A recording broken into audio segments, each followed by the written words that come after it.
حليت حياتنا بالإيمان،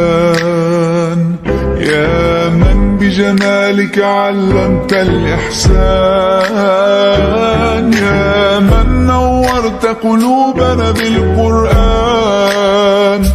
يا حبيبي يا شافعي يا رسول الله، بأمي وأبي فديتك سيدي، صلاة وسلام عليك يا